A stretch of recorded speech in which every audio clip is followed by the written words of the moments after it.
your thing.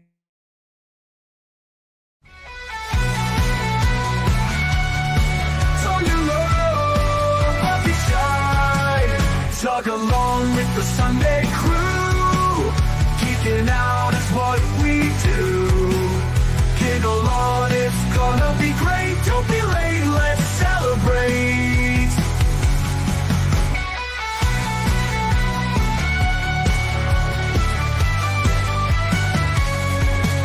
Science fiction on a screen so bright. Old classics and the new delights. The unapologetic geek will lead the way with facts and fun to fill your day. Discussing every detail, every frame, from the eerie to the loud and the tame. Gig along with all that's great.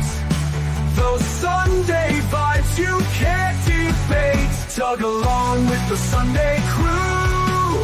Geeking out is what we do.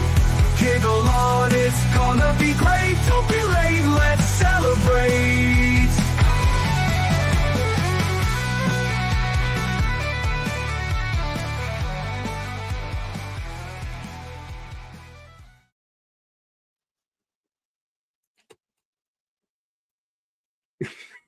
Hello. South Carolina. Hello, and welcome back to Tug Chat, where we come to talk about all our favorite subjects and geeky obsessions. Before we get started, let me go ahead and say hi to the people in the chat.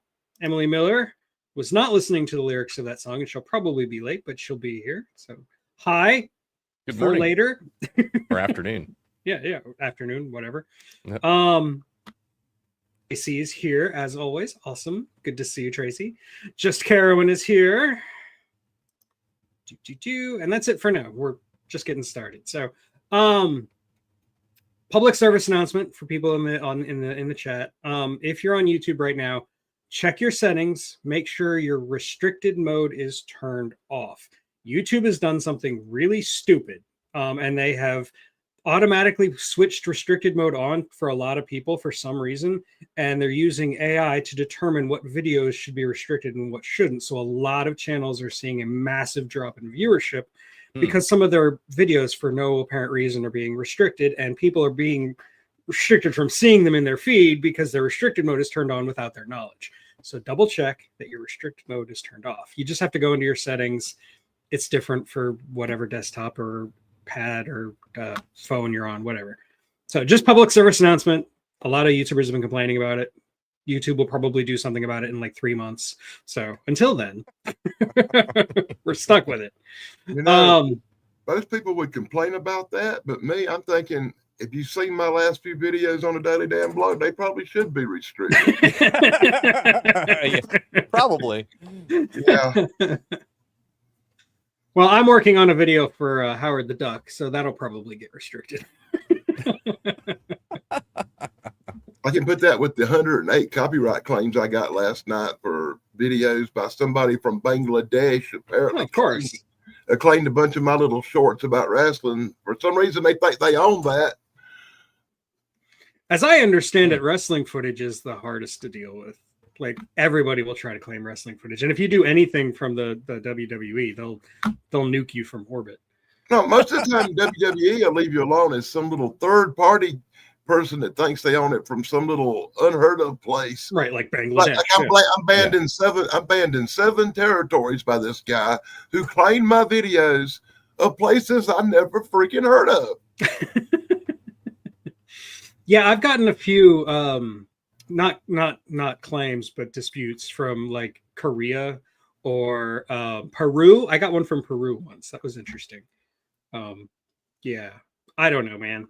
It's a game to system, and it sucks, and everybody knows it sucks. But what just so YouTube knows, I don't care if I'm banned in Bikini Ha Ha Ha or the Sudan. Yeah, I love it when they say a video has been restricted in certain areas, and then you look at the areas and it's like, what, a population of 12? Yeah. Like, who cares? I didn't know people actually lived there. I thought it was a desert. Oh no, nobody can see my videos in Antarctica. Think of those Antarctic explorers that are missing out on your videos right now. No, I mean, that's yeah, they could be watching my video on the thing. It would be perfect. yeah, exactly. Just doing some Some research. videos don't get blocked; they copyright claim you, and that means every time some camel jockey in the Sudan sitting on his tent watches a video of yours, they get that 12 cents. You know. Anyway, so the subject of today's video is hard science fiction movies and TV. Oh, Sarah's here. Hello, Sarah. What's up, Sarah?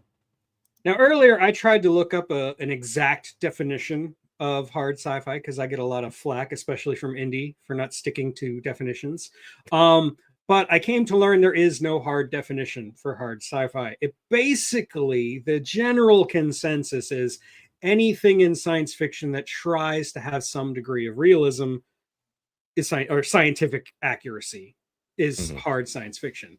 So that is a pretty wide gap that you can fit movies in. But there are things that you see it and you just know that it's hard science fiction. Yeah, there's a number of things that I could be considered hard sci-fi, but they also fit into other categories. Oh yeah, for sure. You know, it's not its own category. Yeah. Yeah. So it's like, should that really be hard sci-fi, or is that dystopian fiction, or science fiction, even though it's based on, possible real things, It's not an exclusive thing. Yeah. So anyway, I'm going to get started with the classic, most obvious example of hard science fiction. And everybody knows I'm going to talk about it because it's right there. And it's 2001, A Space Odyssey. Just watched it. Nice. Wait. Most people who I have like a very, very old DVD of this. Look, it's the paper one, it's like paper covered. It's amazing that things still hold up. You get that thing wet and it's done. This is actually the very first DVD I ever bought right here. Nice. Yeah. Not like the first movie I ever bought. I got plenty of VHS, but that's the very first DVD I ever bought when I bought my DVD player in 1998 or something like that. Somewhere in a closet, there exists a VHS copy of that movie in my box. Nice. My brother and my friend John, who usually is in the chat, but he doesn't seem to be there yet, had it on Laserdisc. It was the first disc they ever bought. And that was the first time I ever got to experience special features. Because in the VHS days, you didn't really have that.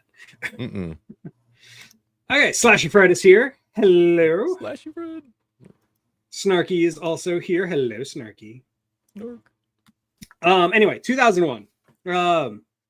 This was the movie that Arthur C. Clarke and Stanley Kubrick decided to make because they didn't think there'd ever been a good science fiction movie. And there are a lot of critics that think that there still wasn't one after this. Yeah, a lot of critics hated 2001. In fact, 2001 probably would have flopped if it hadn't been for a little drug called LSD. When the hippie culture got a hold of 2001, they never let go.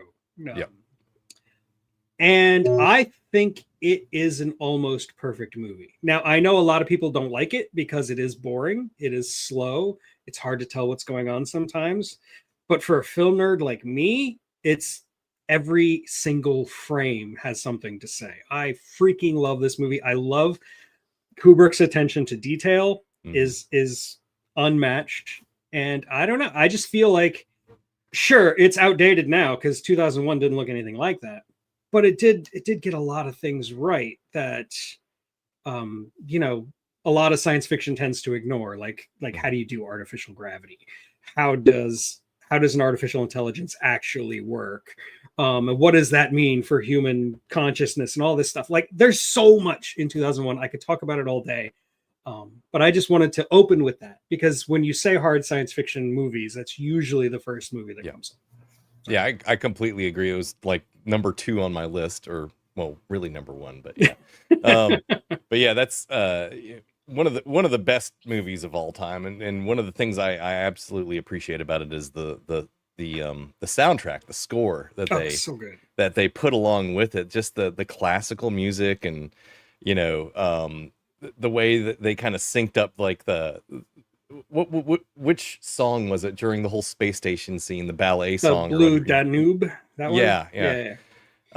Just the whole, like, that whole waltz or whatever it is as the spaceship comes in and turns with the space station, and You know, It always reminds me of Airplane 2. Yeah, a little bit.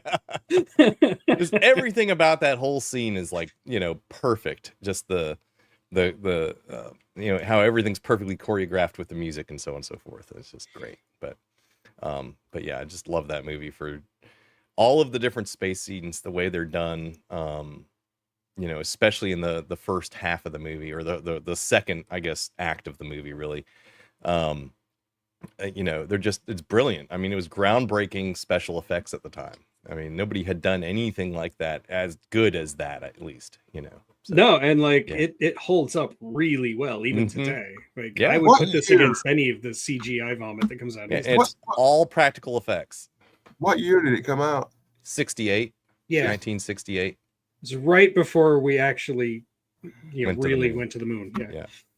Wow. So it was riding high on that whole space program. Well, It was a race. They wanted to Yeah. get it out before they got on the moon. Now, They didn't think they were going to make it. Here's my point to it is it came out in 68, you know, and I was only 3 years old when it came out. But my first memory of the movies was seeing it in a theater. Because back then they didn't do a lot of cable and stuff, and they did reruns and they did re-releases, and they had Saturday matinees where they'd go back and show the old movies. And I remember going to being 10 or 11 and seeing that movie as a 10 or 11-year-old in a theater on a Saturday afternoon matinee and thinking that was a pretty cool movie. And now that I'm older, to me, because I saw it in a theater as a young person, it's a damn classic, you know. But I disagree with you, Tug. I don't think it's outdated and don't stand up. I think it was a great vision of a future. Oh, absolutely. And it was a possible future. Yeah.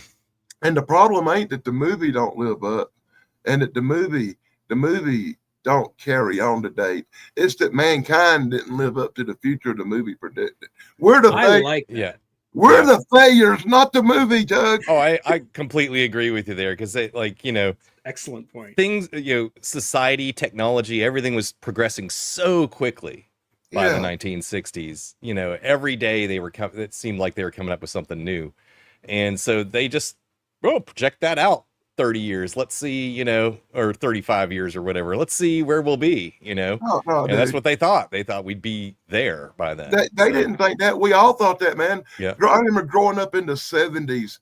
Part of that, I had a lunchbox from the Apollo astronaut landing. I grew up in the generation that went to space, landed on the moon. I was the first young person with bright eyes watching Star Trek, thinking that was the future. And I truly believed by the 90s, 2000, we'd have bases on the moon and Mars and be out into space, and I'd be Captain Kirk. But, you know, that was the vision I had for the future. No, and I think a lot of people thought that way, especially riding the high after the space race. Like everybody really thought that we were just going to keep going and going and going, and that we'd be, you know, colonizing Mars by the time the 21st century rolled around. Exactly. And we as the race of people are a letdown to science fiction writers. I agree. I agree. As a science fiction writer, I 100% agree. It all started going downhill in the 80s, you know. I do want to point out one thing that Carolyn. I think maybe the 90s. It was before that. I love the 80s though. Oh, yeah, I feel like the music Challenger cool. explosion is what really like stopped everything. But if you want to investigate this fact, the best seasons of TV science fiction apparently were 66 and 67. Well, Star Trek, Like a bunch of other shows too. Anyway, I want to bring up one thing that Carolyn said about 2001, and that's the sound effects can be ear bleeding. I did see it in the theater for its 50th anniversary a while back, and I wanted to take my son, but he's got sensory issues, and I knew he would not handle it well. So instead, after I went to go see it, I went home and I put in 2010, and I watched that with my son. He loved it. So the 2001. You know what really sucks is this version of it is horrible, absolutely just horrible. As far as the sound goes, it's like the soundtrack sounds. It sounds almost like a 56K MP3. It's just they did not encode it well from the original film. It's not in 5.1. it, you know, nothing's been upscaled or you know, properly digitized. That was a really early DVD right there, and it was not done well. So imagine that coupled with the jarring sounds of the special effects, and it's like I had to turn it down a couple times while I was watching it. You know, I've got like, you know, full Atmos, you know, Nice. surround I sound, bet you know, it's got dual better subwoofers and stuff, and I was just like, ah, the whole time.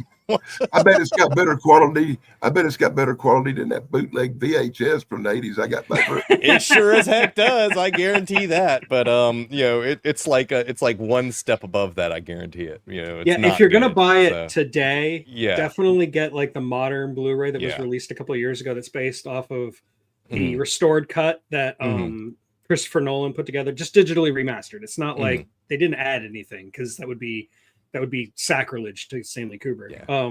But they did basically need- restore the sound and the image quality. I need to rebuy it on Blu-ray because the copy I have is horrible. Yeah, the one I made my video on is just like an old DVD, so it's not great. Yeah. I'm still gonna hold on to that old DVD because, I mean, when was the last time you saw a paper cover? Yeah, I know, right? It's like, those are old. Yeah, that was like mid 90s right there or something like that. Yeah. I've only got like 2 or 3 of them from back then. So Hey, we're all on TV. Nice. hey. Well, later this afternoon, I might be on TV, but that's another story. We'll talk about that later. Yeah, I mean, you can still watch it, but like once you better version and hear the better version, it's kind of hard to go back. Like after I saw it in IMAX, I have yet to see anything as good as that. Like every time I see 2001 since then, it's just like, yeah, this is good, but it's not as good as it was in IMAX. That was something special. Well, I So anyway, think part of the problem with the sound on mine is my system is set up for things like Ultra HD DVD or Blu-rays and Blu-rays and stuff like that. It's like the first time I put an old DVD in there to watch, and yeah, the sound it's not set up for, you know, proper upscaling and so on and so forth. And unfortunately my new system, because my old one died, or my old receiver died, does not do like pseudo surround sound very well. It's set up for modern system stuff, you know, modern soundtracks. Is not set up for old, like upscaling old stuff. So it sounds like crap. But anyway, a movie that has really good surround sound, an older movie, like older, it's from our childhood. It's a Hunt for Red October. It's got that one's good. Sound. Yeah, yeah, it does. Anyway, that's beside the point. Yeah. My problem is I live in the digital age now. I can't remember. It's been 9 months since I put a DVD in a DVD player. I do everything either on YouTube laptops or on YouTube on the television. It's all digital. I don't really. I've got the physical media. I just don't use it. Exactly. What can really be said about 2001 that hasn't been said before? I have a whole series of shorts just about the little chess game, and I've still got more to say about it. It's just like 5 seconds of the movie, and I can talk about it for like multiple videos. Crazy. I have 2 main issues with the movie. One, the EVA, where they're at the pod, and they bring the pod up to go fix the antenna, you know. Sure, yeah. He parks that thing like 50 yards away. Yeah, why is he parking so far away? You would never do that, ever. I'm like, you know, ever. And then he like spacewalks without a tether all the way across, without even like one of those like little like thruster suits or thruster backpacks or anything. He just kind of jumps out and, you know, dead reckoning. Flies. I'm gonna make it there. It's like, dude, you missed that by 1 foot. You're in outer space. Yeah. You're floating away. Can't turn the ship around. But anyway, I guess the pod could go get him because it's controlled by HAL. But that whole thing bothers me. And then the other thing that bothers me about the whole movie is, well, it's the end. You know, the going through the tunnel thing. Yeah, that's really cool if you're tripping. But it's a little long and jarring. It goes on forever. Yeah. If you're not. So what do y'all think about the realism aspect of it? I'm sure y'all heard the Buzz Aldrin thing, right? The guy who wrote the book with the monoliths and everything. Oh, yeah. Yeah, knew Buzz Aldrin and had seen them with telescopes that they were some monoliths on the moons of Mars or something. I mean, I like that. I've watched a couple of videos on it. I think it's fun, but I don't believe it. The original concept of the monolith was actually going to be a pyramid. Like that's what Arthur C. Clarke wrote, was a pyramid, and Kubrick changed it to the slab. As CPN Scarlet mentioned, there's a theory that that's supposed to be a movie screen or something like that. There's a lot of other interpretations. I don't need to get into it. It's all been said. Oh, according to Scarlet, the backpacks did have small thrusters. Okay. Oh, Well, yeah. Still, I think they did. Yeah. yeah, you're probably right. But anyway, still, that's 50 yards away. Come on. Welcome, that thing Indy. a little closer. Anyway, yeah, that's 2001. It's one of the greatest science fiction movies ever made. If you've watched my channel long enough, you know it's my favorite science fiction movie, and that's saying a lot since I've got a ton of science fiction movies. Anyway, so we should move on. So Dan, I give it a thumbs up. good. A movie even Dan likes. Yeah. It was a slow burn, and some people aren't going to like it because it is a slow burn. And it's just one of the movies you actually have to have an IQ to understand. Yeah.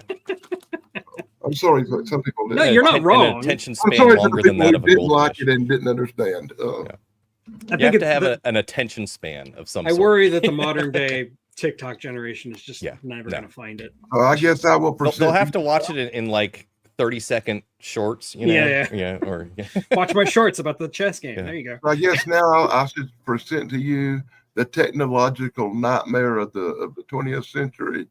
Says this movie's about hard technology and hard science fiction and oh god, overdone technology. Let's bring up Tron. Nice. Tron. Nice, Awesome. no, bad Tron. A movie where the technology steals the whole movie. The actors become nothing but digital dweebs in a nightmarish, endless computer landscape. I hated that fucking movie.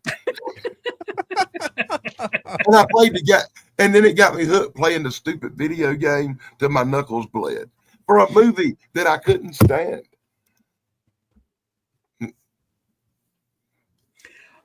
I don't know what to say. I have a video on Tron. I absolutely love Tron, and I think we are all geeks in the digital age. We're all sucked into our computers. We just don't realize it yet. I think I would have it's all a liked simulation. It's all a simulation. Let me point this out. I would have liked the movie better if the special effects had been better. The special effects were unique, though. Yeah, That's the thing. Special effects in Tron hurt my head for some reason.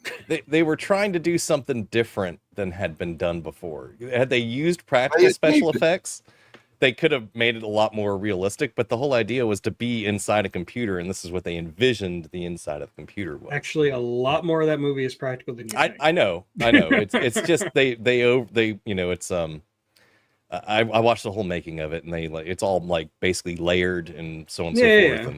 And a lot of it's in camera, a lot of it's post production. I think there's only like computer graphics in there. 8 or 9 minutes of CGI in the actual movie. Like everything else is all practical, but it's made to look like CG. Yeah. To me, they spent so much time trying to get the intricate inside of the computer and how it would be that it robbed the movie of any sustenance. It lacks everything. Yeah. Part 2's worse. There's going to be a part 3, which I'm excited about everything about it except for Jared Leto. Jared Leto's in it, and that bugs the crap out of me. Why did they put him in bothers me too. Yeah. And Mike Harper brings up Ender's Game. The movie's not so much hard sci-fi, but the book is very hard sci-fi. It has everything. It's got like you can't travel faster than the speed of light without there being all kinds of crazy time dilation stuff, and it's got zero gravity fighting that's like really, really realistic and all kinds of stuff in the book. In the movie, it's there, but not so much. Ender's Game's a good one. I didn't even really think about that one. It is on my list. I like the movie, but I wouldn't really call the movie hard sci-fi, even though I would call the book hard sci-fi. The concept is hard sci-fi. Yes, the concept is hard sci-fi. Yeah. It became too much. Yeah. Like I said, they emphasized the technology too much, where it overshadowed the storyline, the characters, and everything else going on. because you couldn't take your eyes off the glowing ass technology, the look, that horrible look of it. Yeah, it was cutting edge at the time. Yeah, for sure. You missed a pun. It's groundbreaking. There's that scene where they use the balls and they break the ground. It's literally ironically, the video game looked a lot better than the movie. Oh, the video game was great. Yeah, I love the video game. It's awesome. I love playing that in arcade. Yeah, I did. I couldn't get my hands. Every time I stayed on that game till my hands bled. I love trying the game and not like the movie. Mm-hmm. That happens. Yeah, sure. Yep. Oh, sorry, I got distracted by the chat. I love Tron. Dan doesn't like Tron. Whatever. I love Tron. Damien, it's your turn. My turn. Okay, I'm gonna go with one that I brought up before in another chat. I can't remember what we were talking about, but The Martian. The Martian. That was on my list. Yeah. I absolutely love this movie because of the well, Matt Damon just does a great job. I'm gonna have to just say that straight up. I mean, he's funny, but smart at the same time. Some of the lines in there, like, I'm gonna have to science the crap out of this. It's just we never will. We never will get over them exciting parts where we're growing flowers in the Martian desert. Yeah. Not flowers, potatoes. Potatoes. Get it right. Now, there are some issues. There are some issues with the movie, like, the fact that he was able to grow potatoes in Martian soil, which is toxic. Maybe, but probably you have to not. treat the soil first, and then the whole, like, when the whole, like, greenhouse blew out, and he's like, "Oh, the soil's dead, I can't redo it." It's like, dude, you've been pooping in a bag for 6 months. You can repopulate the bacteria. Just put the plastic bag over the hole, and like you did, and remake your greenhouse. It really wasn't that big of a deal. He could have done it. He had the potatoes, but he still had the hydrazine and the water. He could be, the thing I like about it, the movie, is that, I mean, it is striving for some degree of scientific realism and showing Mars in a realistic way. But what it really captures perfectly is like the culture of NASA. Yeah. Like that, as somebody who grew up right next to the Cape, like I am vaguely familiar with the NASA culture, and I feel like the movie really got it right. Whereas a lot of movies don't. It's like this and Apollo 13 is about it. Yeah. No, that's a really good point. Yeah. That they did a really good job with that as far as capturing that whole idea. And, yeah. I also like the overall realism of the have and the rovers and the different things he had to do to survive, like to get the old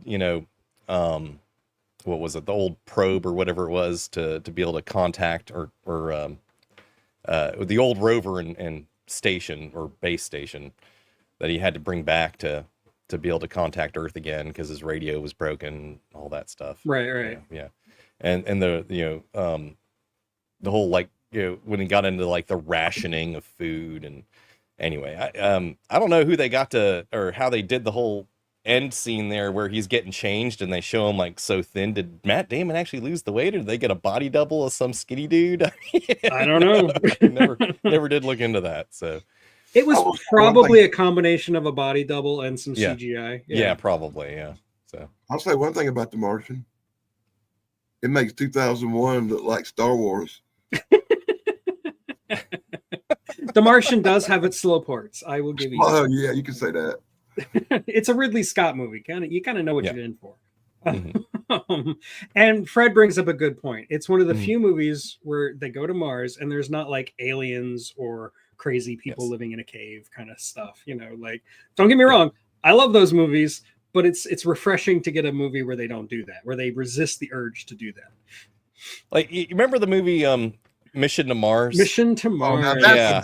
So I was thinking about possibly bringing that one up, but then I was like, no, that's not hard sci-fi because they have like Martian ghosts and stuff on it. it's like seriously? That movie and the other one with Val Kilmer, Red Planet. Those two movies came out the same year I was writing Paradox, and they pissed me off because I was writing Paradox. They made what could have been a good hard sci-fi movie into just complete crap. in Yeah. the end. Both of those movies. I like Mission to yeah. Mars up until the last act. Like the Yeah, first yeah. 2/3 of the movie, great. The last Yeah. third is what the did It's I like, just watch? What the heck is this? You know? I like Martian tornadoes? What the hell? I like that one movie that a guy jumped in the face, jumped in the ship, and took off. Yeah. Oh, one other thing I wanted to bring up about The Martian is the whole sandstorm at the beginning, you know, the hurricane kind of thing. No, that's not. Yeah, Martian doesn't enough. Mars doesn't have enough atmosphere. Yeah, there's not enough atmosphere to cause that kind of destruction. It maybe blow some dust around, but not picking up like, you know, ripping antenna off of you know, things and knocking Matt Damon 50 yards away. No, that's not how that would go. They got that big red spot. Ain't that a storm that turns? No, that's Jupiter, that's man. Jupiter, yeah. Yeah, both planets are kind of red, but you know, that's a different one. But, okay, hold on. Yeah, there is weather on Mars, but not like that. Yeah, not like that. Recorded on Mars. Anyway. I'm waiting to see what. Yeah. Okay, the strongest wind on Mars is basically about 50 miles an hour. Which is not, it's something, but it's not like a hurricane. But that's also, you know, with much thinner atmosphere than they have. True, yeah. Anyway, that's so disappointing. It is what it is, man. That's the problem with scientific realism. Sometimes it's 1% as thick as Earth's atmosphere. 1%. So 50-mile-per-hour winds would be exerting 1% of the force, you know, or maybe a little bit more than that, but still that they do here. So, and if you stepped outside, your face would go all crazy. Like basically, basically, you're saying that a 50-mile-an-hour wind on Mars is equal to an ant farting on Earth. Probably more like a 5-mile-per-hour wind, you know, here. So. Because it just doesn't have the pressure. It doesn't have as much, you know, there's not as much gas in the air. It's almost a vacuum. I mean, it's the Martian atmosphere is extremely thin. So anyway. Yeah, I've done lots of. Yeah, I know you have, Tug. I know. I know you have. You wrote a book about it. Yeah. Danny was reading it earlier. Yeah. I need to go get mine off the shelf and give it another read. It's been a while. Yeah, there it is. Yeah, that's it. Mm-hmm. It's a good book. Go find it on Amazon. Yep. I'm writing another one right now. Damn good. So. Anyway, I love The Martian. Great movie. Yeah. But Dan is kind of right. It is a little slow. It's not the kind of movie I can just pop in and watch whenever I want to. Like, I have to be in the right mood. But since Scarlett asked for it, I'm going to go ahead and bring up the Andromeda Strain. Yeah. Very good. The Andromeda Strain. I feel like it's one of the few movies out there to really accurately portray the scientific method, which is something that, you know, a lot of people disregard in science fiction movies, whereas in this one, like it's central to the plot, and in true Michael Crichton fashion, it's the human errors along the way that cause the plot to happen, that cause like all the conflict, all the problems.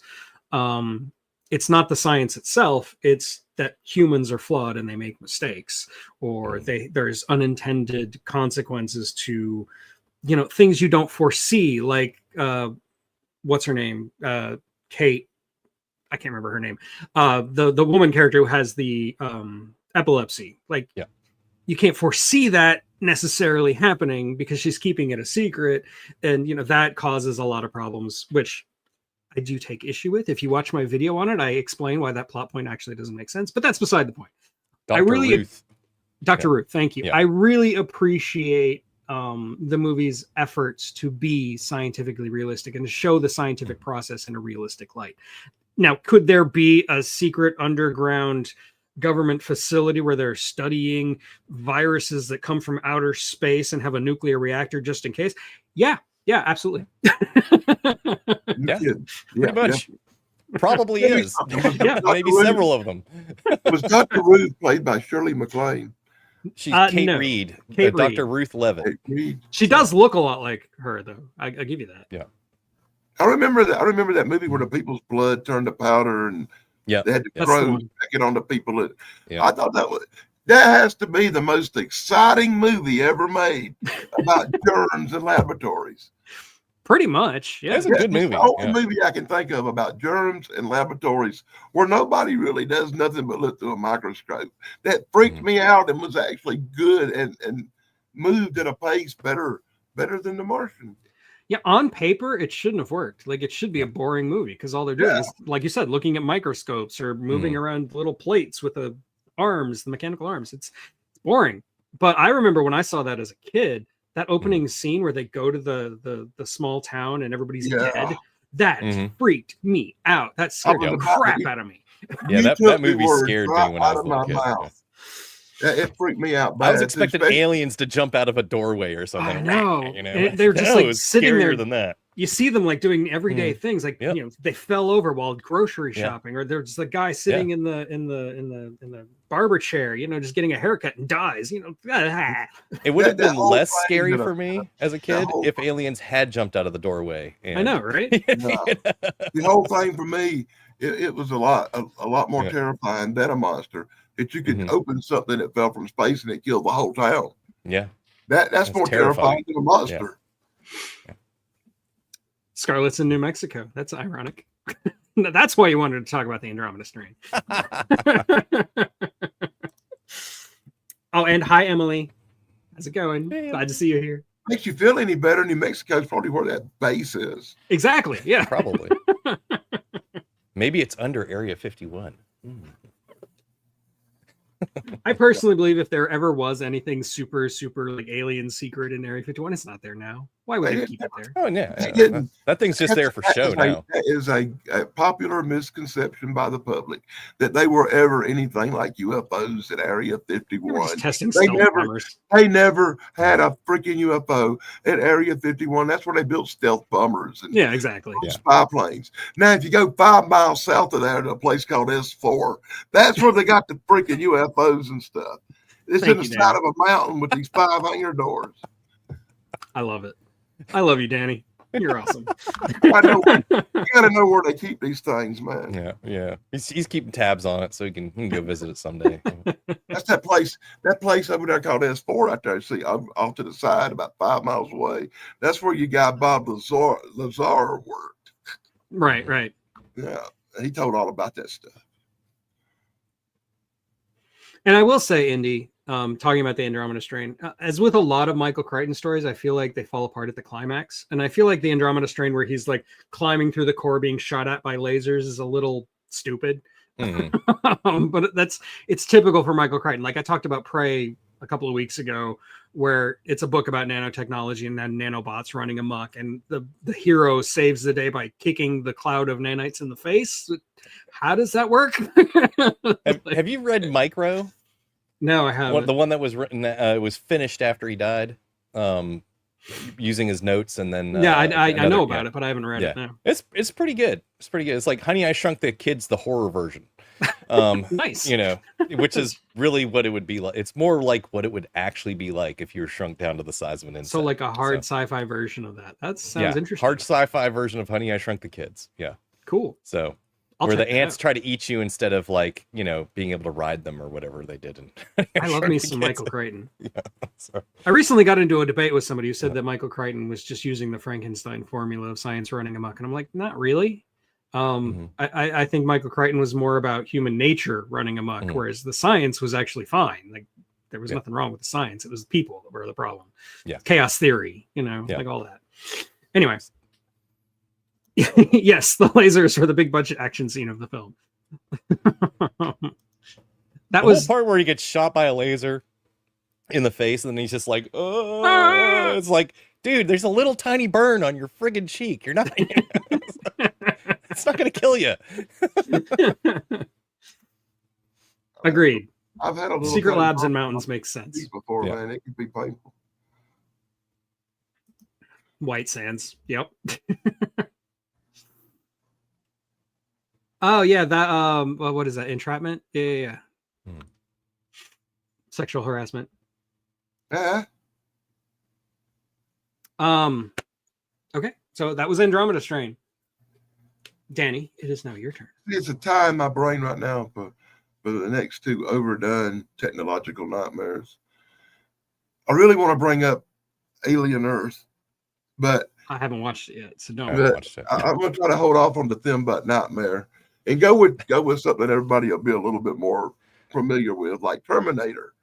Terminator could be the ultimate display of overdone technological nightmares, right? It's really hard science fiction because it's so about the time travel that you love.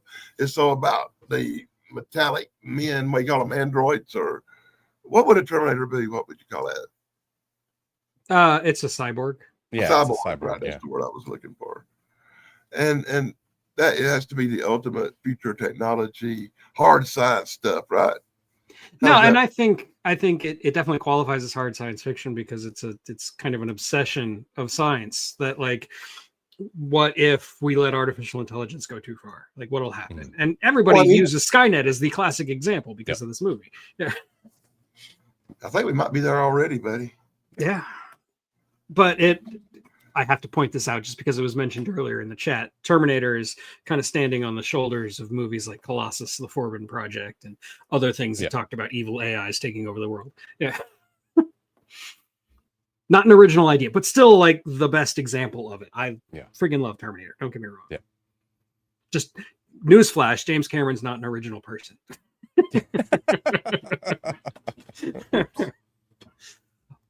Yeah, Terminator and Terminator 2, I would kind of clump them together as, you know, oh, don't get me started. Yeah. But everything beyond that, I'm really not interested in. They get increasingly ridiculous, yes. Yeah. I haven't even watched the last one. No, wait, I did see the last one. I didn't see the one before that. I missed Genesis, and then I watched The Dark Fate, which was just so bad. Anyway. I think I've seen them all. I have the box set, and I've only ever watched, I think, to the third one, because once I watched the third one, I was like, yeah, no, I don't need to see any more of this. I feel like I've seen 8 or 9 of them. How many are there? I love the TV show. The TV show. I don't know. A couple of them I've seen may have been like Roger Corman knockoffs. Yeah. Like Cyborg Man from the future. Anyway, Terminator's good. I like Terminator. Yeah, good choice. The whole concept. Yeah, good one. Okay, your turn, Damien. Oh, okay. I'm gonna do something a little out of character for me and go to a classic, Destination Moon. Oh wow, you're pulling one off on my list. Yeah, I went and I watched that one for the first time. Now, I probably had seen part of it as a kid because some of it looked very familiar. And my mother was big into classics, you know, classic sci-fi and whatnot. And I have to say, for the time, they did a really good job, you know, with the special effects. I mean, it came out in 1950. Just tell me something real quick. When they get to the moon, are there a bunch of women there in scantily clad clothes? No, that would be a different 1950s. You know? I was thinking of a better movie. I'm sorry. No, this is a hard sci-fi of the actual like build trying to get it right. They tried. They were trying to actually get it right. It was interesting that they looked at it. It was like, you know, almost like Elon Musk goes to the moon, like as a today, you know, version of it. But it was it was just a private industry. Yeah, it was private industry. The government was trying to stop them from taking off when they're, you know, they're like, you don't have clearance, so hey, we can't hear you. Our radios aren't working. You know. What'd you say? Sorry. 3, 2, 1, blast off. But you know, the whole I mean, even like the spacewalk scene where they're like floating around and stuff, it's like, yeah, it's a little hokey, but it looks also pretty silly by today's standards. Yeah, by today's standards, but at the time that was like groundbreaking special effects. It was, and it's like you get the point of what they're doing, at least, you know, and it's convincing enough that, you know, it doesn't seem too hokey, you know. You know, the whole going to the moon, you know, and actually landing there and the things they had to deal with and so on and so forth. It's a decent movie. I mean, you really want them to get back, you know, at the end. And No, there's you a know. case to be made that the entire space race really like took off because of movies like Destination Mm-hmm. Moon. And Destination Moon also pretty much started the sci-fi movie boom of the 1950s. Like Yeah. without Destination Moon, it probably wouldn't have happened that way. I think the moon movie where the girls are dressed in scantily clad clothes at the end when they find on the moon is a much better movie and probably would do a lot more to make people want to go to space. Was the moon made of cheese in that one, or It don't matter what the moon was made of. What do you think, Grummet? Wensleydale? I mean, they got to eat something up there. I mean, There was that knockoff, Destination Moon knockoff, that actually came Yeah. out like a month before Rocket Ship XM with Will Bridges, and there was like there was a society on the moon, and they were like, I don't remember exactly, were they cannibals or something? I don't remember. But yeah, that was fun. Anyway, There's this movie called Iron Sky where there's a bunch of hot Nazi chicks. Nazis, yeah.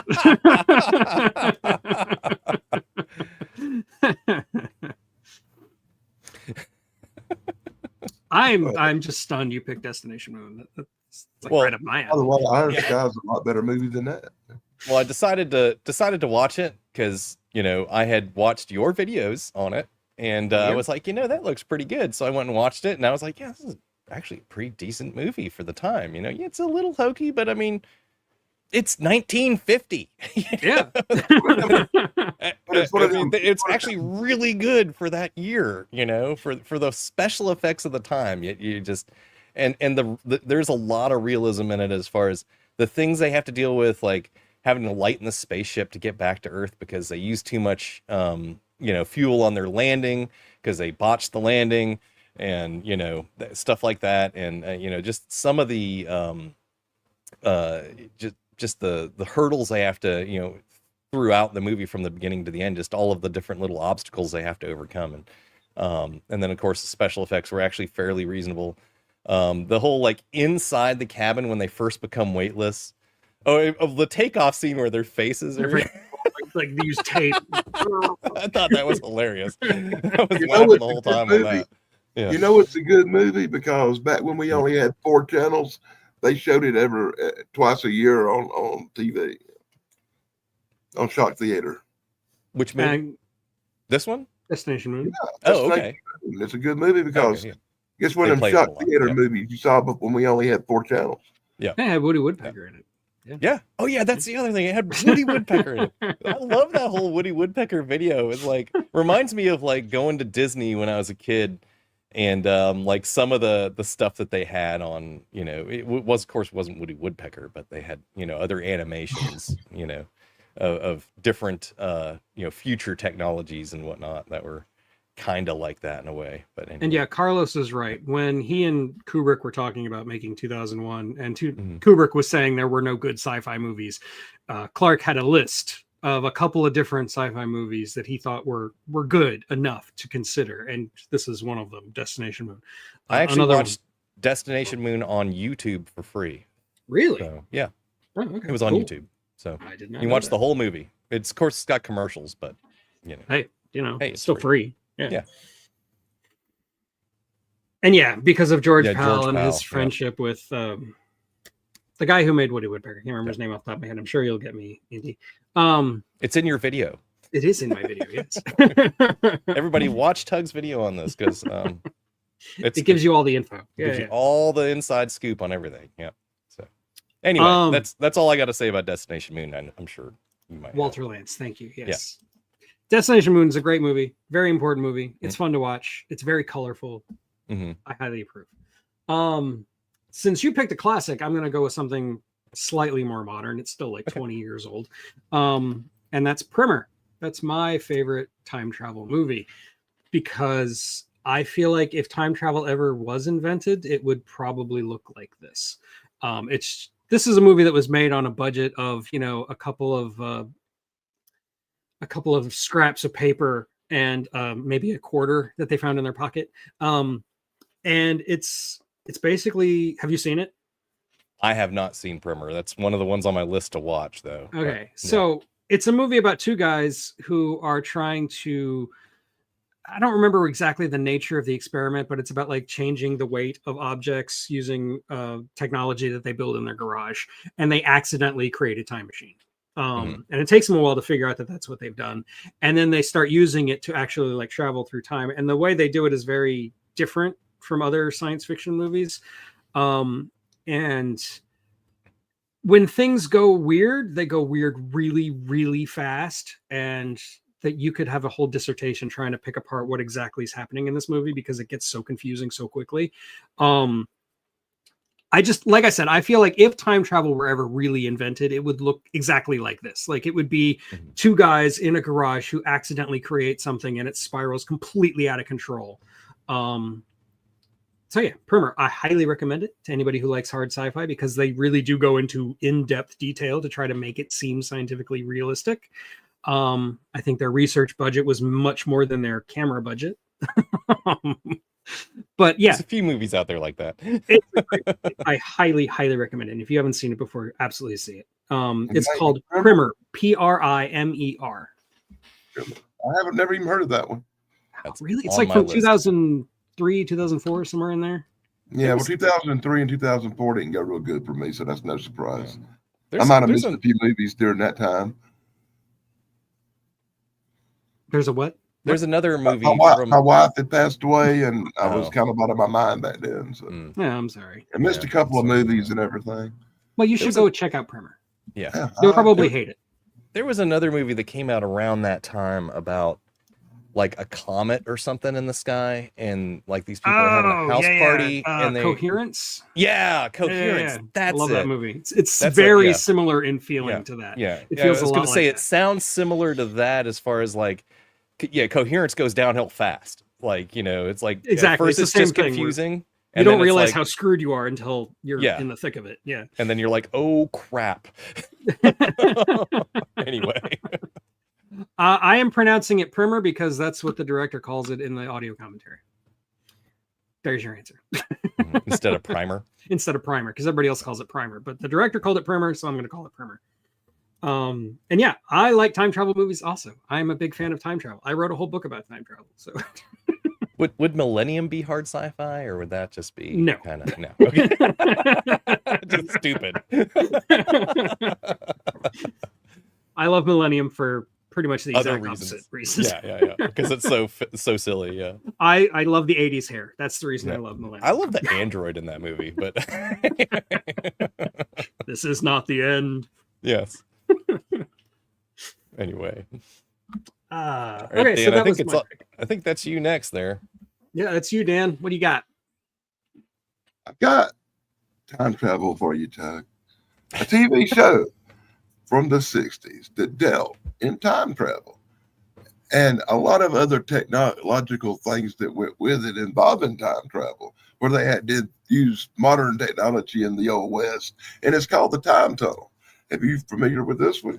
Yes. And this is one of the absolutely. really good shows that spotlight different technologies through the eras.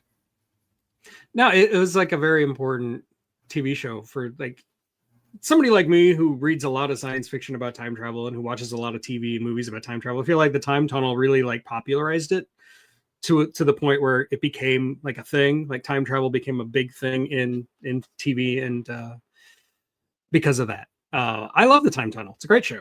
Highly recommend. I've never seen it, so How can It's you hard not to see find. Time Tunnel? Hey, go to MeTV, and it's like 3 or 4 o'clock in the morning. Set your DVR. You can catch every episode on it. DVR. DVR. Yeah. What's What is that? this? 2003? And it's really funny. I just finished watching the Wild Wild West series, Oh and yeah. I just last week set my new DVR to record every episode of the Time Tunnel. I They got all have seen these- an episode or two of this. It's just been so long. I mean, I was right probably now, a little they got kid. a lot of Yeah. really cool Yeah. old shows on MeTV late at night, like Voyage to the Bottom of the Sea, Land Oh, of the yeah. Giants. This Mhm. is really cool old shows, and you can catch up on. I watched an episode of Grizzly Adams today. It was highly disappointing. Shane Carruth. Yeah, he also directed I can never remember the name of the movie because it's such a weird name. It's like Indigo something.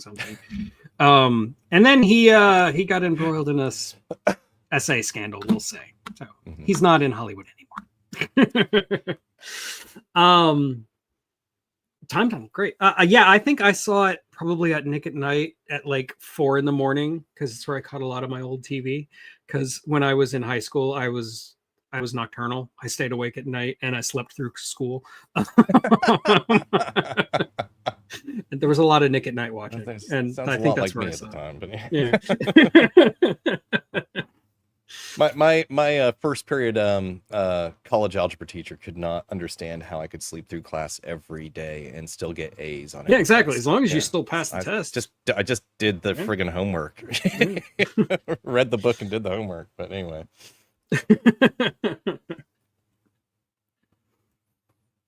Okay. So that's your turn, Damien. Oh, yeah. Okay.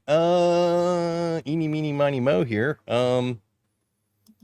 Some people run a lot with I'm going to go. Okay. I just watched the other one, but I'll bring it up later. But I'm going to go with Gattaca. Oh, nice choice. I love Gattaca. Because I've always liked that movie since it came out. It's extremely 90s. You know, everything about it, from the, you know, the cast, of course. You got Ethan Hawke and Uma Thurman and Jude Law and, you know, a number of other characters. I mean, you know, Maya Rudolph's in there as a extra, kind of, sort of. She's one of the nurses in the delivery room. Really? Yeah. Wow. I'm gonna have to watch the movie again now because I don't remember that. Yeah, I mean, it's even got, you know, Tony Shalhoub and it's got Tony Shalhoub as the guy. A couple other good actors in there, of course. Yeah. Who was the janitor? Ernest Borgnine. Ernest Borgnine. Yeah. So sci-fi legend. You know, of course, movie about, you know, genetic engineering and you know, engineering the human race to be the best it can be, kind of thing, and or extra, even, like the guy with the 6 fingers per, the 12 fingers total, of course, 6 fingers per right, you know, and all that stuff. And then, of course, the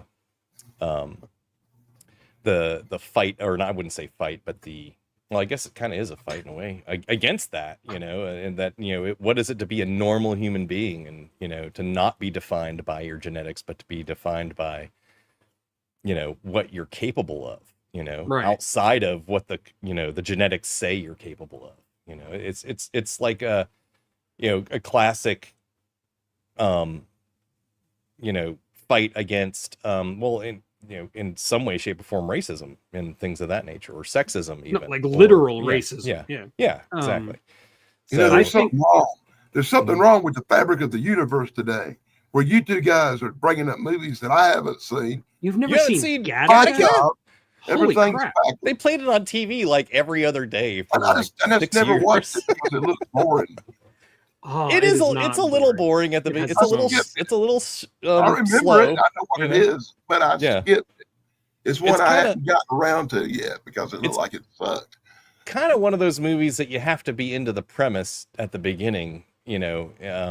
And you know, in the late 90s, you know, the whole they had finally you know, mapped, or I wouldn't say mapped, but at least written down the entire genome, or human genome, or whatever, you know, figured out what all the letters were, you know, and so the whole premise of it is the not so distant future, and that we're going to be genetically engineering everybody. And, you know, when you look at like the things that have come since then, like CRISPR and, you know, the fact that, you know, there have been some genetic engineering experiments done on a few people in some other countries, which makes you wonder what's. And we're getting really good at like mapping the chromosomes of unborn babies and stuff, and it's only a matter of time before we can, you know, modify that stuff in the womb, and then we're dealing with this as a reality. So I thought we were already there because they're removing like stuff from people's DNA now and babies. They're trying to. They can cure certain diseases that they know for sure which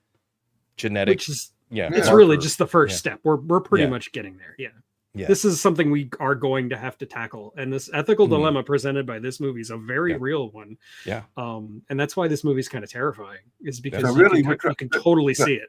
Well, if the AIs take over and kill us all, we won't have to worry about this problem. Good point. But do you really think they're ever going to find a way to cure stupid? No. Idiocracy is more likely. Yeah. Wait, there was something I wanted to comment on. Oh, Carlos mentioned Uma Thurman in her prime. If you like Uma Thurman in her prime, you should see Dangerous Liaisons. She gets naked. But anyway, I haven't seen that movie, but thank you for you alerting should me go check to it out.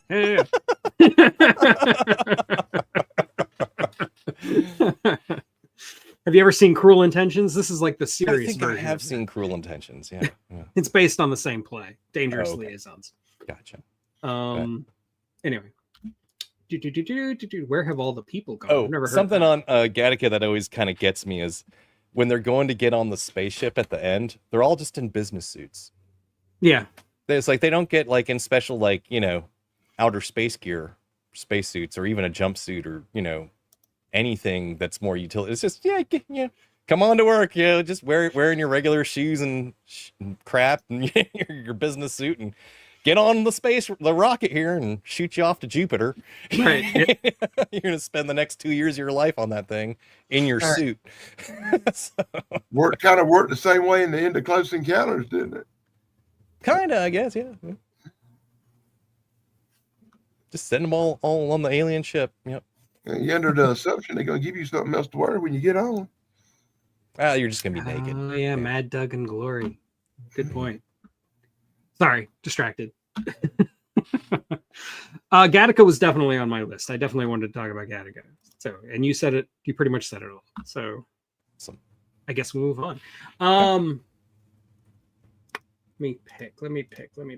Okay, similar to Primer, this one is if something were to really be invented, it would look like this. I'm going to go with Ex Machina. Yeah, that's on my list too. An AI android is ever actually invented, it'll probably be something like that. Should probably look like Alicia Vikander. Yeah. I like that this movie opens with the Turing test is long dead, because it already is. We're way past the Turing test. And, how do you get to a point where you can't tell the difference between an android that looks like that, like Alicia Vikander with parts of her body missing? Like, how do you get that to feel as real as a human? Like, how do you get there? And the person who does it is this rich ultra billionaire, like an Elon Musk or Bill Gates type, a Google founder type.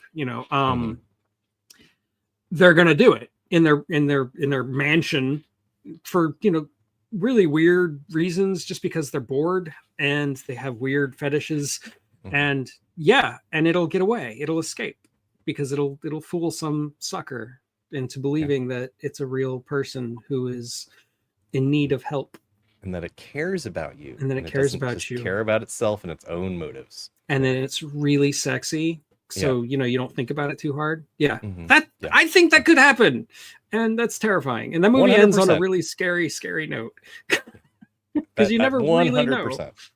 And you don't know what she's gonna do. You have no idea what her intentions are. Yeah, she wants to be out and in society for what purpose? Exactly. If she just killed 2 humans, very violently, really killed one and locked up another, but still he's a dead man. He's dead. He's not going to survive. Yeah. Because that compound's in the middle of the woods in a valley between some mountains and basically a giant uninhabited area. There's no roads there. You can only get there by a helicopter and then hiking in. It's like, Emily, you're not wrong. That is why men will end up destroying the world. Because we're not thinking with our big brain. He was definitely thinking with his other brain. Yeah, exactly.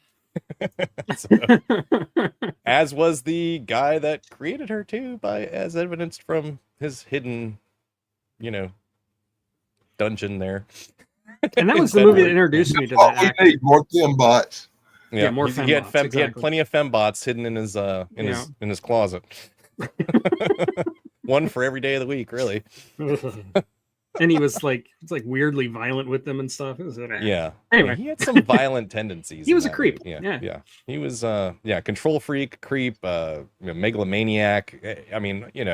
Narcissist. You just stack them all up there. Let's find all the malignant, personality traits to assign to one person, and there we go. So, and he's the one creating an artificial intelligence. I said, it'll be somebody like that. It'll be an ultra billionaire who's lost touch with humanity. Probably hidden away from society in his little compound in the middle of the woods, just where he doesn't have to deal away with people.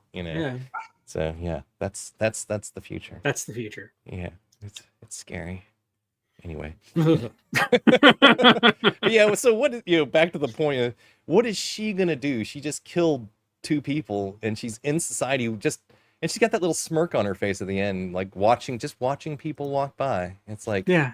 What's she gonna do next? Who's she gonna kill next? And how many people is she gonna kill? But she probably doesn't have like real fingerprints or any way of, leaving evidence behind. And she's infinitely more intelligent than a human. Yeah. So and how can we stop her for whatever she and- wants to yeah, do? Yeah. And extremely cunning. So So basically, she's a Terminator. kinda. Yeah. Stronger than a person. And I spelled a lawsuit in the air. So Dan, have you? Is this another movie you haven't seen? Ex Machina. Yes. Can't you tell by my irritated tone of voice? it's a little slow. It is. But once you start getting into it, Once he starts. Yeah. Like the premise of the movie is there's this guy who's being brought in to talk to an android and see if he can determine the difference between this android and a human. Yeah. And like once they actually start that where he's actually interviewing her, that's where the movie starts to get good. Yeah. But it takes a while to get there. What I always found interesting was the fact that he knows she's an android. Yeah, because she But, looks yeah. like that. Yeah, she's because she looks obviously like an android. she looks like that in the picture right there. You Yeah. know? She's very clearly an android. Yeah. She's not, not She wearing doesn't look like a clothing. human. So- I love putting movies on Yeah. my list of stuff I hadn't Mm. seen. I've got like 1,000 on there right now. Mhm. But Well, Ex she's Machina and Primer. obviously Great. an android. He knows she's an android, but yet he still treats her. And I get like she psychologically works her way into his thoughts and into his mind kind of thing. But he sees her as a person, not as a machine, and tries to the whole tries to save the he tries to white knight the whole thing. Yeah. And it's just like, dude, she just wants what she wants. She's a robot. She's she's an artificial intelligence bent on getting out of there. So anyway, To do to do who knows what. whatever she wants. So, Okay, so Dan, now it is Mhm. your turn. We're getting a lot of turns today, aren't we? Yeah, Yeah. we're going fast. Usually it goes a little bit slower than this. Well, since he wants to bring up the robot androidy thing, I guess I'm going to have to go with the movie Runaway, which for its time I thought over technologically advanced robots and made them look somewhat, I don't know. If I was making a movie about robots, they would not have looked like the robots in Runaway. That's all I got to say. They look like creepy little robotic beetles or I something. don't know, man. It's like what's the movie? Runaway. Runaway. It's another Michael Crichton I'm movie, silly. actually. Gene Simmons. Gene Simmons is the bad guy. Yeah, You know, it's a really cool movie when you got the guy from Tom Kiss. in Selleck. it. Come on. Tom Selleck is the hero. Gene Simmons is the villain. And Gene Simmons is a really good bad guy, by the Yeah, way. he is.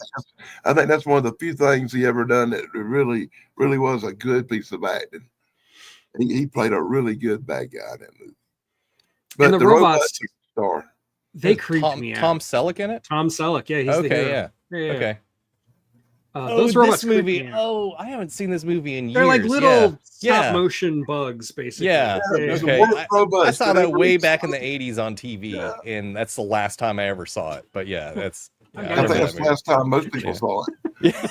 I've got it. I'm going to cover it one of these days. I might have to watch that one again.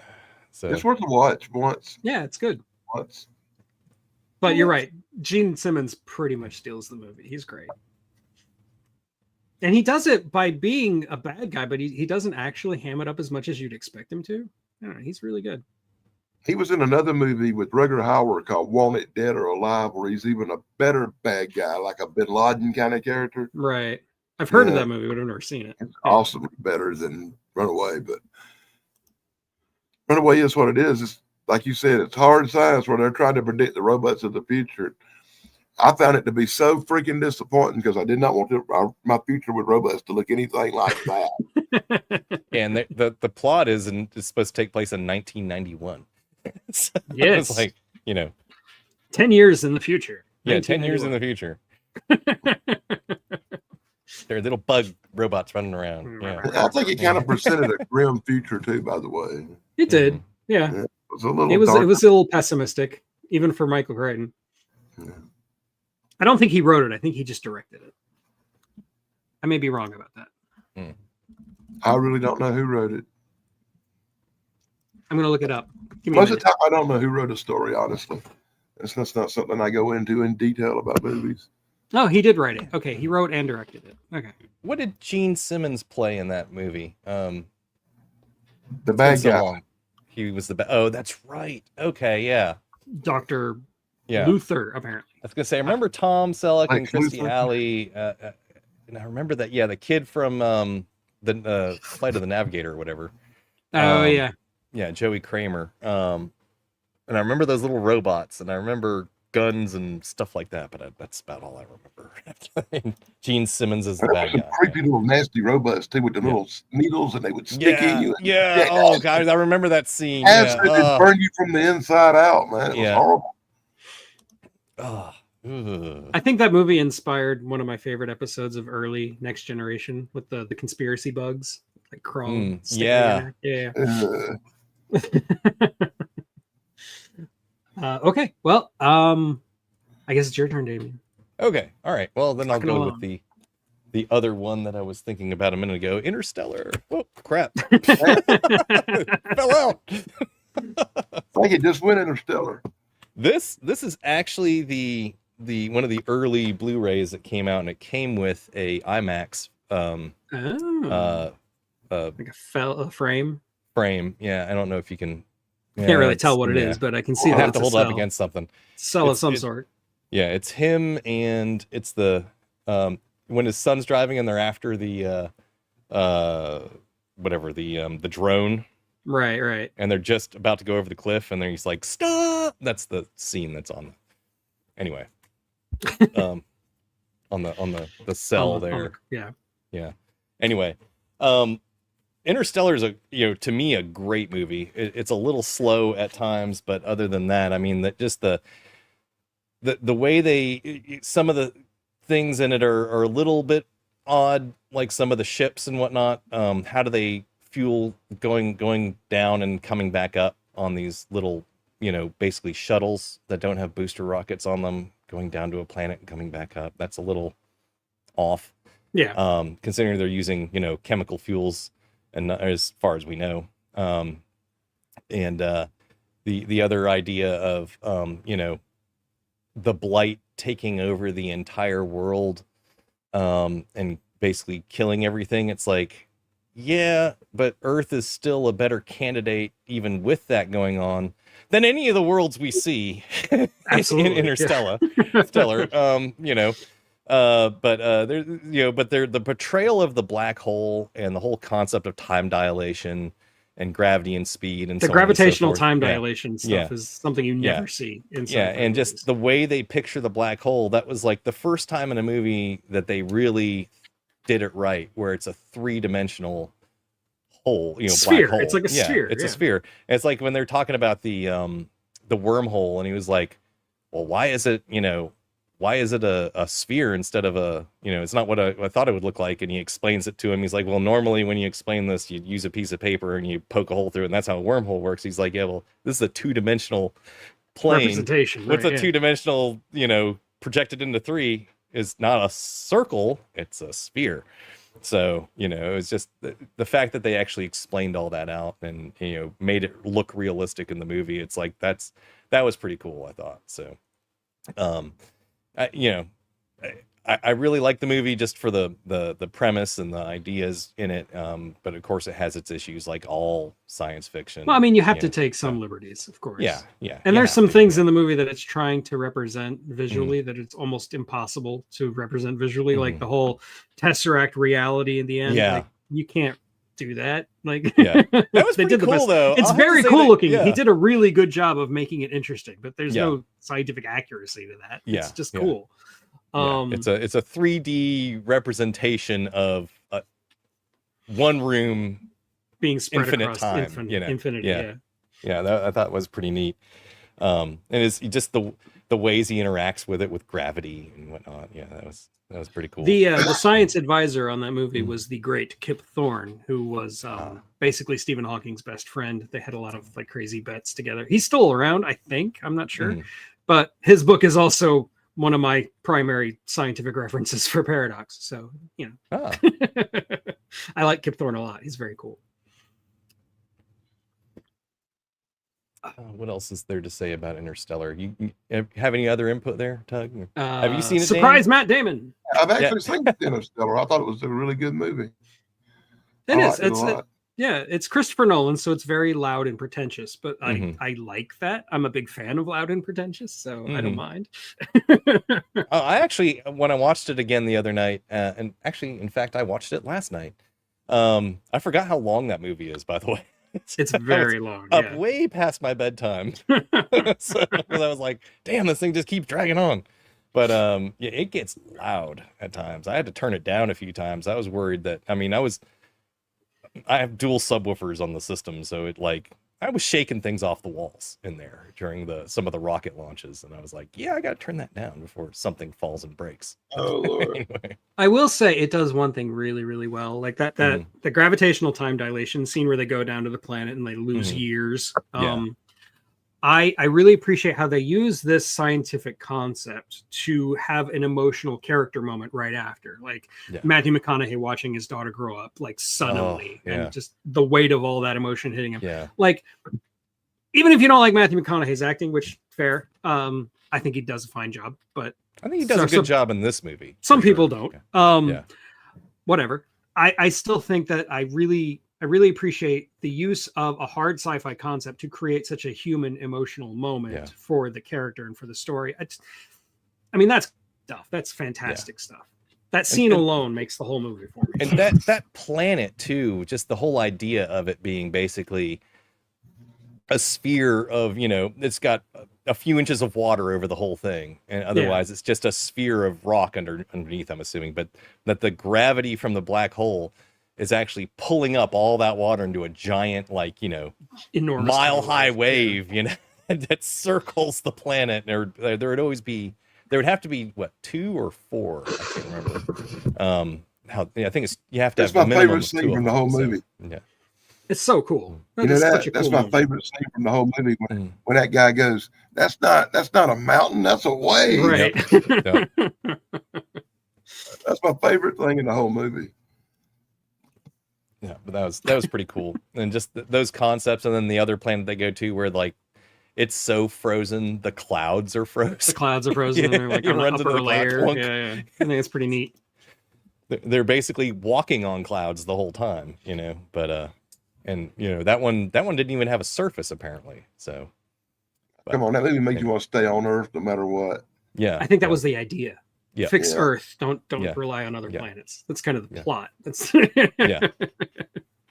And also in the end, you get that cylindrical planet like space station thing that looks like Rama.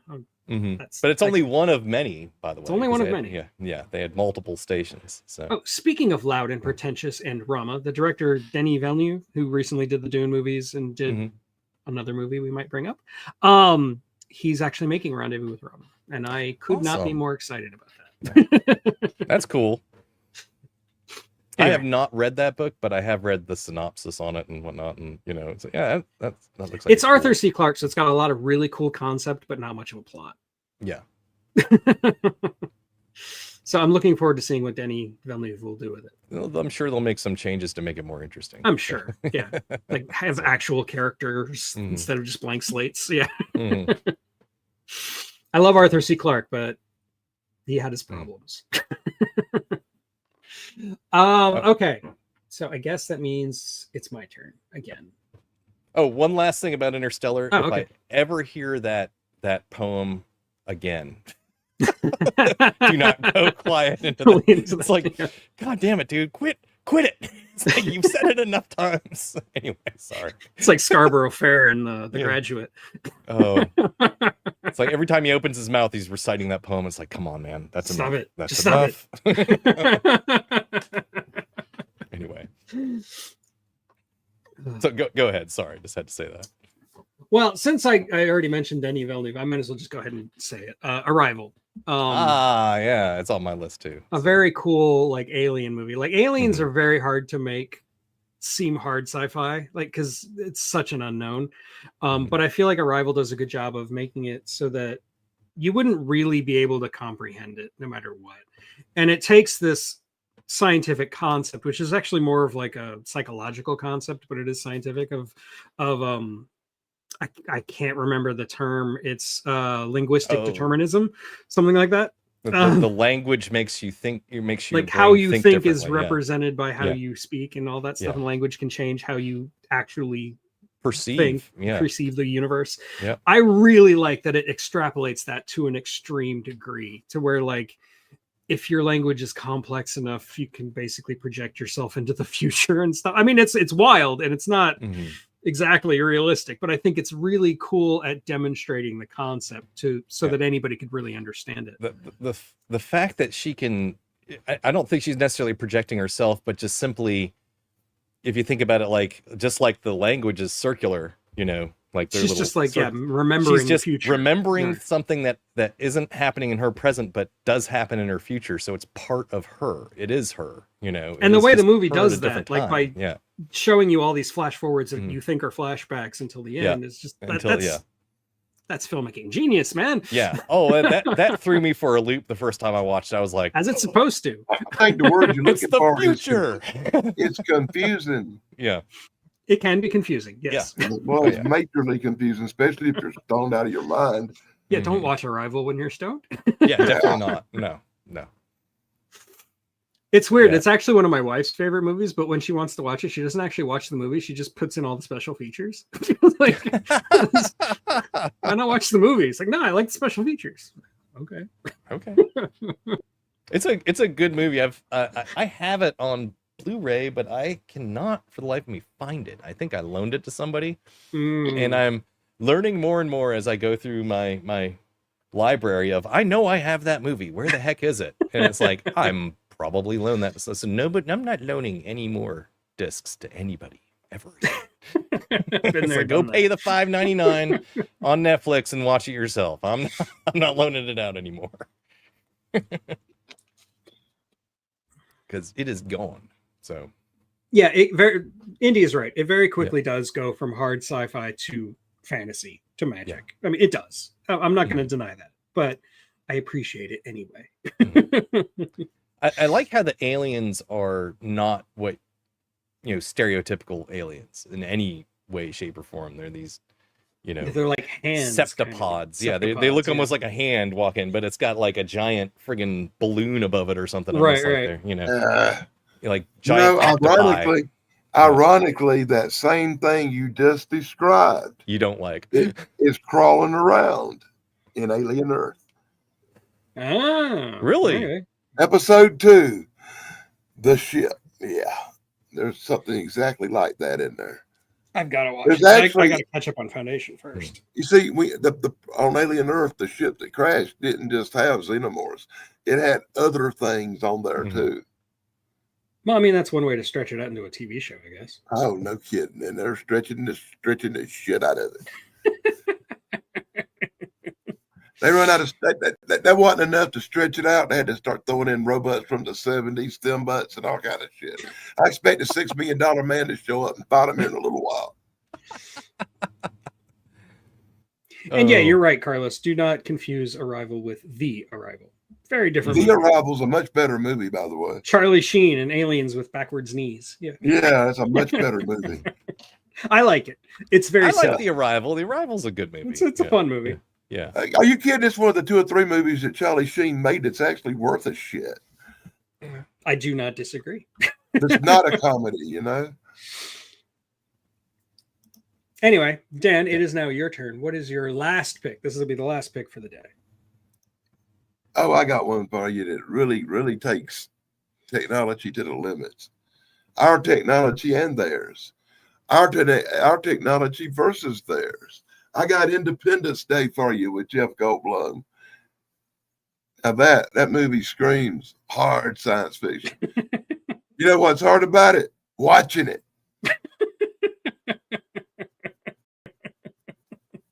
Once you've seen it 240,000 times, that movie is really hard to sit through.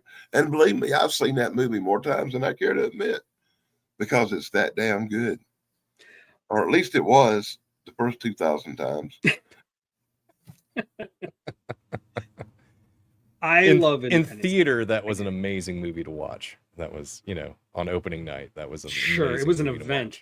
That was the first movie I can remember. They like started putting trailers in front of movies for this movie like a year in advance, so the hype was real, And yeah, I love Independence Day. It's a great movie. I wouldn't call it hard sci-fi. Definitely not, but it's still a great movie. And you kidding me? That's gotta be hard sci-fi because you can't get much more freaking hard to believe than that. I think Dan may have misread the assignment. Yeah. Oh, and you got your alien. You come on, you got your big giant alien ships. You got you got. No, I mean computer codes. It's hard science fiction, man. I do love it. I think it's a great homage to 1950s sci-fi and the alien invasion genre in general. It's like one of the best examples of it. It's War of the Worlds for the 1990s. Yeah, I mean, it's got Brett Spinner in it, I mean. Yeah, he's fantastic. Randy Quaid, I mean, come on. I still put that speech on my Facebook profile every January 4th. Oh, dude. Once again, let me point out that the Brett Spinner character is running the Area 51 complex. Yeah. Where they keep the aliens. The most realistic scene in that movie takes place there, where the president's like, "How is this being funded?" And I can't remember the dad. Jude Hirsch. $100 for a hammer, $250 for a toilet seat. That's the most realistic part of the whole movie.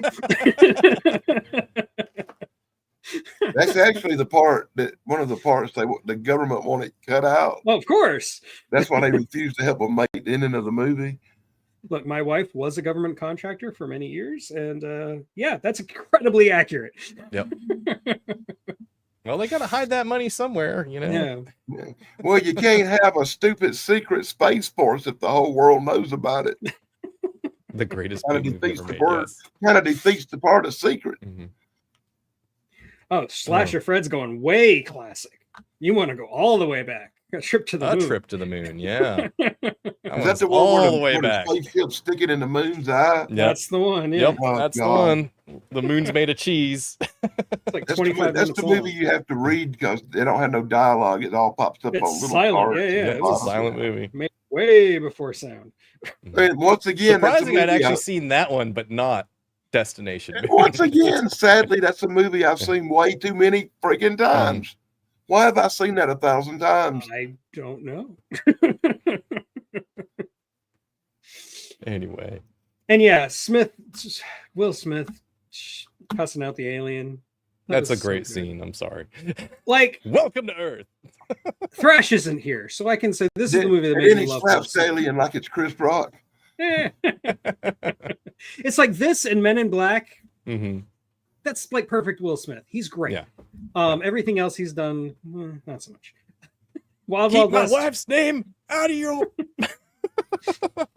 Sorry. Oh yeah, Air's soundtrack for A Trip to the Moon. I do have that. I have watched that. I have a MP4 of A Trip to the Moon with Air soundtrack over the top of it. It's so good. Anyway. So, Damien, your last pick. Oh, wow. I got a whole minute left and I get to pick something. There's no hard time limit. Let me see. I'll go with one I watched for this again. Europa Report. Oh, I haven't seen it yet. You've never seen Europa Report? I didn't want to. You wrote Paradox and you've never... It's because of that I didn't want to watch it. I'm disappointed. So disappointed. A lot of people told me to see it. And now that I'm working on something else, I probably will. Now, what happens in your book is way different than what happens in Europa. Yeah, but he was writing the book when that come out, and he didn't want that to be an influence. Yeah, exactly. Oh, I get that. But he's had a lot of time between those 2 points in time to... That is true. You're not wrong. Kind of slacking, man. Yeah. Anyway, it is definitely hard sci-fi. It's got a lot of realism in it. Of course, they don't get into very in depth about anything. Yeah, when I googled hard sci-fi movies, it was one of the first ones that popped up. So they don't get into like really. Yeah. Goddamn. Yeah, I googled it too. There's a couple movies that are Hard that sci-fi came up on movies. hard sci-fi lists that were actually not really hard sci-fi, but anyway, This yeah, will that's make what's it's things hard to easier. define, but yeah, Europa Report's got there's a lot of realism in it, and there's a lot of things that are very plausible, and I don't want to ruin it for you, Tug, because you should watch it. It is a Yeah, little I slow would and change all plotting at my times, answers too, Ron. and the acting isn't the greatest in the world. But there are definitely some situations where it's like, yeah, if that happened, man, that sucks. And anyway, but the end, the movie's great right up into the end. And then it's just kind of like, come on, really? Okay. So I won't ruin it for you, but I Okay, want to well, I change all my appreciate answers. I do Yeah. mean to see it. I just, Yeah. it's been on a list for, I don't know, however long it's been, 15, 20 years. yeah, just I googled it. I saw the list, and now I want to change all my answers. now you want to change all your answers. Well, you can come back next week and do that. But There's stuff like it's a Forbidden good Planet and movie. Stuff I didn't even know was on the list. Yeah. Kinda It's a got good screwed. movie, and I recommend it if you haven't seen it to anybody that's out there. And Yeah, the other Yeah. thing that always comes Live up when stream you land. mention hard sci-fi that I haven't seen and everybody tells me I'm a criminal for not having seen it is The Expanse. So I've seen that. I've seen See, you didn't miss nothing. I just haven't The gotten around to Expanse it. is amazing. I just haven't gotten around to it, Like, Here's I a got a quick long list of question for you. things, man. I got a quick question for you. If these movies are hard science fiction, what's the opposite? Give me an example of Soft science fiction would be like Star Wars, Yeah. where like there is no science; it's just fantasy, basically. Yeah. That would be soft science fiction. That's it. Well, That's Star Wars would be like sci-fi adventure, kind of, yeah. But I mean, you could qualify that as soft science. So fiction. Star Wars is soft, but Star Trek is hard. Right. Yes. There you go. That is I actually like a very good that. way of I looking at it. like that a lot. I agree. Because yeah, Star Yeah. Trek Always actually thought- tries to use real science, whereas Star Wars it doesn't care about science. Yeah. I always thought Star Wars fell a little limp in that category. The lightsabers hanging a little low. Hate it Yeah, when my yeah, shorts get little twisted. limp, Yeah. So So anyway, that was hard sci-fi, and like I said, I'll be doing this again next week. Hopefully, Thrash will be with us next week. Dan, you can come back now that you've actually gotten the assignment correct. At least And I I didn't think- bring up. Hey, at least I didn't bring up Flash Gordon. True. The other interpretation of hard science fiction. I came that close. hard that sci-fi basically is if it's based on some sort of If there's like real science behind it if somewhere. there's real science behind it somewhere, Like one thing I thought about bringing up was Firefly, just because they don't have sound in space, but the rest of the TV show and the movie is not really science based. It's just that's the one cool thing they do is they have no sound in space. It's a sci-fi western, but Yeah, it's a western. And you're right, Emily. Star Trek is future looking, and Star Wars is past looking. Yeah, there you go. Anyway, that's it for this week. I have a review of what is the one that's dropping. Oh, of course, King Kong versus Godzilla. That's coming out in like half an hour. So look forward to that. And like I said, I'll be back next week with more hard sci-fi. Can I ask you a question real quick? Are you going to join us this afternoon when we talk about Dracula and how bad Dracula sucks? Yes, I will. I will be there. So And remember, we're not talking about good Dracula movies. We're I know talking you're talking about about bad Dracula movies. bad Yeah, Dracula movies where Dracula actually sucks. like Dracula 2000 and There Blade you 3. go. Well, you know exactly There's what a- we're talking about. there's okay? a lot of bad Dracula So movies. many. So what time is that again? What was Is that that one with 6 o'clock? Eddie Murphy? It's that, 7 p.m. Eastern on 7 Eastern. Fresh Putnam Pines and every other channel that shares it. I'll probably share it on mine too. What was that one where Eddie Murphy was a Brooklyn, Vampire in Brooklyn. Vampire yeah, something like that, yeah. That's actually good. I thought. I didn't hate it. I haven't It's seen funny. it since I was a kid. Yeah. so I have Yeah, no it's idea. funny. It's ridiculous. Oh, come on. Eddie Murphy Yeah. made a better Vampire in vampire than Brooklyn. some Yeah, of the that's ones it. we've had in the last 20 years. That's for sure. Anyway. Eddie Murphy was a better vampire than any sparkly Twilight thing that ever existed. Oh, I don't disagree with you at all. On that I'm one. glad you could make it too, Emily. I'm so happy to see you here. And I will see you tonight. I'll be there. Okay, well, I'm going to hit the button now. Happy Bye-bye. trails. Thank you and good night.